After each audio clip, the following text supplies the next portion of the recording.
budget of Amrit Kal shows the visionary, crisp and far-sighted leadership of Honorable Prime Minister Narendra Modi ji.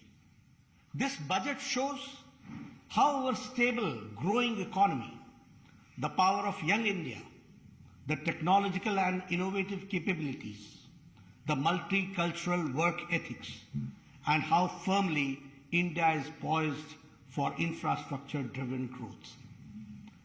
I congratulate Honorable Prime Minister Shri Narendra Modi ji, the Finance Minister Srimati Nirmala Sitharaman ji, and her entire team for this all-inclusive growth-oriented and visionary budget. This budget highlights the core vision of Honorable Prime Minister Narendra Modi ji, as it brings out schemes for the welfare of our brothers and sisters who are at the bottom of the pyramid, as well as for the people placed at the different levels of the pyramid. Economy has become a lot more formalized.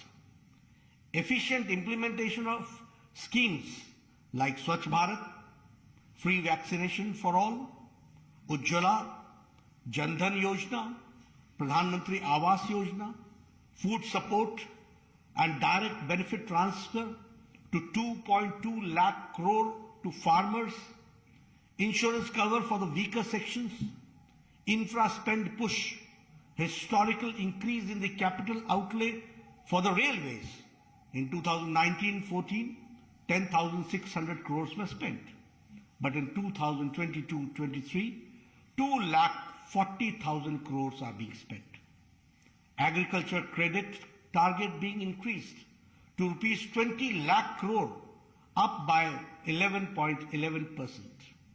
Digitization of libraries, Mahila Samman Vikas Patra for women and for their empowerment. For senior citizens, limit has been increased. Income tax benefit peak rate to be reduced has ensured inclusive growth for all sections of the society. Income tax rebate limit increased to income of rupees 7 lakh per year from 5 lakh per year in the new tax regime. I again congratulate Honorable Prime Minister Shri Narendra Modi ji, Finance Minister Srimati Nirmala Sitharaman ji, and her entire team for presenting this budget. Thank you.